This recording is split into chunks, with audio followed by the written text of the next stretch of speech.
Pete Hegseth battling for the job of Trump's defense secretary as he declares war on woke policies. He's the first cabinet member of the incoming administration to face the firing squad of Congress, which is kicking off a week-long blitz of confirmation hearings for various positions. Things getting a little chaotic at the start after left-wing protesters crashed the hearing, with one guy getting dragged out while kicking and screaming. Hegseth then outlining his mission to restore the, quote, warrior ethos if confirmed to the top military role.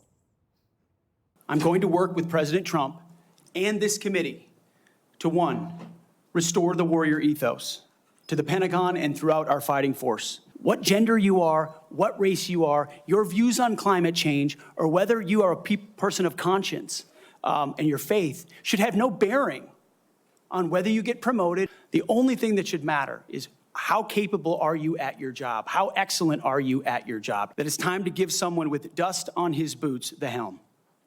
A change agent, someone with no vested interest in certain companies or specific programs or approved narratives. My only special interest is the warfighter. Hegseth facing off with Democrat senators at his confirmation hearing who question his personal life and qualifications. Did you ever engage in any acts of physical violence against any of your wives? Senator, absolutely not. But you would agree with me that if someone had committed physical violence against a spouse, that would be disqualifying to serve as Secretary of Defense, correct? Senator, absolutely not have I ever done that. You're quite sure that every general who serves should not go directly into the defense industry for 10 years? You're not willing to make that same pledge? I'm not a general, Senator. Yes or no? Did you lead an audit? Yes or no? What are you afraid of? You can't answer this question. Yes or no? Did you lead an audit? Do you not know this answer? Senator, every part of my leadership of these organizations has been misrepresented. I will take that as a no. But Republican Senator Markwayne Mullin taking issue with the personal attacks on Hegseth by holding up a mirror to other members of Congress. How many senators have showed up drunk to vote at night? Have any of you guys asked them to step down and resign from their job? And don't tell me you haven't seen it, because I know you have. And then how many senators do you know have got a divorce before cheating on their wives? Did you ask them to step down? No. But it's for show. It is so ridiculous that you guys hold yourself as this higher standard and you forget you got a big plank in your eye. We've all made mistakes. All right, we'll take it around the table. Greg, let's start with you. I like that guy. Markwayne. I like him a lot. What's wrong with Tim's? Tim Kaine looked like Tim Waltz after going through a car wash. They both look terrible. I feel really bad for the female senators there, because it's hard to concentrate when the nominee is so good looking. And, you know, ladies, relax. There's enough Pete for everybody. They're all trying to impress him, and it just wasn't working. You know, when you watched it, did you feel like you were watching a pro baseball player in a batting cage? You know, he was calm, self-assured, hitting each pitch seamlessly. Maybe it's a combination of the combat experience and TV skills. Yeah. But if I kept sitting there going, I wonder how I would do there. How would I do? How did he refrain from not calling Liz Warren Pocahontas? That is skill. It is amazing that if you remove the phrase, so you're saying, or it sounds like, there would be no questions. So every time Hegseth would answer something, they would go, oh, so you're saying you're pro-rape. Oh, that sounds like you hate women. It just shows you how little the idiots care about what he says, and more about framing their own brain farts dishonestly. Basically, you know, Pete's the middle finger in camouflage, aimed directly at that managerial class that we call politicians. He's the representation of the real world, what soldiering, what the warfighter looks like. Compare that to the Biden vision. Rachel Levine, Sam Brinton. That wasn't the real world. That was the comical face of public virtue that exploited unsound minds to gain empathy points from activists. It was so far from reality that it was funny. Here, he's the public face of the warfighter, not the public face of identity. I wanted to play one more thing based on that, which is a question that Rick Scott asked him, because sometimes, like, the Republicans asked him pretty friendly question, teeing up a good ball for him to hit. Here's Rick Scott asking him, why does he even want the job? Why do you want to do this job? What drives you? Because I love my country. Senator, and I've dedicated my life to the warfighters. People see me as someone who hosts a morning show on television. But people that really know me know where my heart's at. It's with the guys in this audience who've had my back, and I've had theirs. Judge Janine, reaction on that or anything else from the hearing? I'm so proud of him. I really am. Look, he's going to bring the warrior culture back. And he sat there and knowing that there were a lot of things that they were going to come at him with. And he was cool, calm, steady, and prepared. Mm-hmm. And he was willing to admit what a lot of Democrats who want to take the moral high ground cannot admit. And that is, I've made mistakes. And I've made amends to my God and to my wife. And I'm good. And I'm better for it. You know, and for the Democrats to come out at him and and take this moral high ground that how dare you come before us when you may have done X, Y, or Z. And I love that he comes from the military mindset. I love that he loves the warriors as much as he does. And he is a guy who is not beholden to any of the defense contractors or any of the big companies. He's not a part of that. This is a kid who believes in America. He believes in the fact that we need the strongest, most lethal fighting force of men and women to the extent that they are in a position to be able to fight as well. And he's all-American. And I'm so proud of him. I mean, I was almost moved to tears.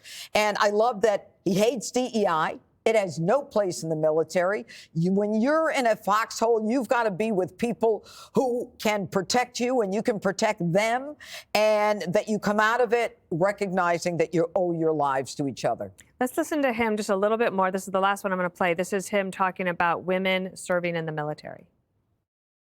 I've never disparaged women serving in the military. I respect every single female service member that has put on the uniform, past and present.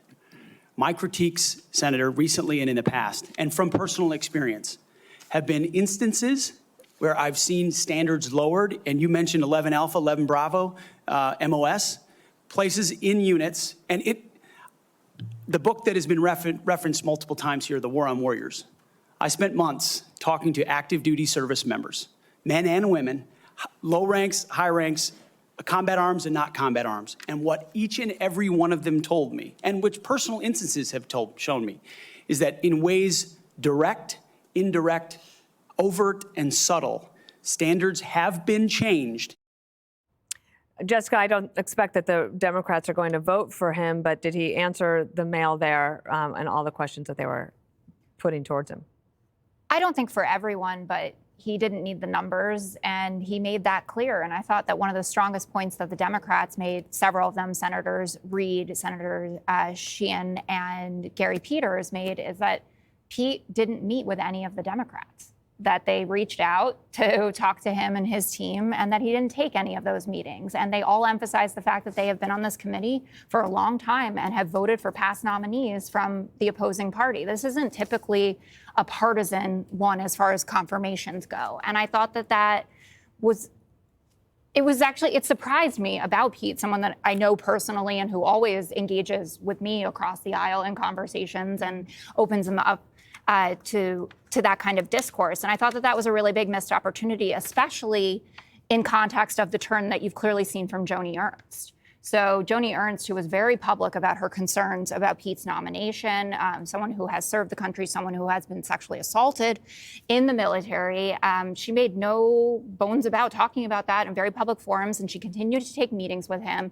And she was who I was really watching today, because I said, if Joni Ernst has turned and she is now in the pro-Pete camp, I imagine this is going to be a very easy confirmation process for him. And it was clear that she has changed her views on him from the several meetings that he did with her, and he put in the work for that. So I thought he should have met with the Democrats. In terms of the women in combat roles, Elizabeth Warren was quoting Pete back to him over the last 12 years. She said as recently as 32 days ago, you had a different position on this. And I think that when you are looking Tammy Duckworth in the eye, when you're looking at Alyssa Slotkin, when you were looking at Joni Ernst, women who served honorably, Tammy Duckworth losing both of her legs, and you have been making that kind of argument, you better have a good reason to back it up and not just, oh, I'm up for this position now and I've decided to change my view on it. I thought one of the more poignant moments was Tammy Duckworth pointing to the soldier's creed, which is, what they live by, why they sign up and what they go into battle with every day, how they feel about the country to protect and serve. And that's sounded exactly like how Pete talks about his country. And I couldn't really make sense of why he would be parroting the point about that there are these quotas, the commanders have to have female quotas, which Gillibrand knocked back at him and said that's absolutely not true. Or to say that, this is all about the wokeification, and we heard DEI over and over and over again from the Republicans on the panel. I didn't see any evidence of that when you look at someone like a Tammy Duckworth, who's talking about what everyone who serves feels about this country, and that women who are not meeting a lower standard, but can lift the weights, can do the run, are going out there and doing for our country. Jesse, if you met with Democrats, they would all love you. It's called a charm offensive. Yeah. And I would be laying it on thick. Without the charm. Pete was probably trying to shore up the votes on the Republican side, maybe didn't have time for the Democrats. And to answer Greg's question, no, Greg, you are not confirmable at all. Trump could not have had a better leadoff hitter for these cabinet confirmations. Yeah. This guy hit a walk-off home run. And he was eloquent, he was passionate, and the youth factor was huge. Because if you see that guy, that's spirited, framed up against these disheveled old guys that really are just, looks like they needed a cup of coffee just to even walk in there that late in the morning. This is what this generation is there for. To take the reins of this old generation who's really run this Pentagon into the ground. They can't pass an audit, 20 years in Afghanistan, the Army can't recruit, the Navy can't build ships. The Democrats were stuck defending the status quo today. And you need a guy who's not status quo, who's outside the box to come in and change things. Because they voted to confirm all of the guys at the Pentagon who were obviously not qualified for the job. And then they're getting lectured on character by guys that lied about serving in Vietnam to get elected or lied about their race to get a job. Give me a break. Pete never drank on the job. There's no evidence of that. Congress just opened up their own cantina. They have now pages delivering beer, liquor, and wine to the offices of the politicians. Pete settled a lawsuit falsely accusing him of sexual harassment. Congress has a secret slush fund to settle sexual harassment allegations against them. And you're not even allowed to look at it. And they're saying that Pete is injecting politics. Democrats injected politics into the Pentagon. They're the ones that introduced race and gender. They're the ones that had drag queen story hour at military bases. Pete's trying to bring it out of there. Greg made an analogy. I like to see your analogy and raise you one. Oh, I love that. Pete is like hydrogen peroxide. The Democrats have shot themselves in the foot. The Pentagon is an open wound. You need someone like Pete to treat the wound. Stings a little bit. Sounds a little harsh sometimes. Ow, ow, ow. But you know what? It's cleansing, and it's their fault. You need someone like Pete to bring it home. I'm with Judge. I am so proud of Pete. I basically taught him everything he knows. Yeah, that's true. That's true. That's the same for all of us. Same for all of us. Honestly, we made Pete what he is today. What would we do without You're welcome, America. You're welcome, America, indeed. Click here to subscribe to the Fox News YouTube page to catch our hottest interviews and most compelling analysis. You won't get it anywhere else.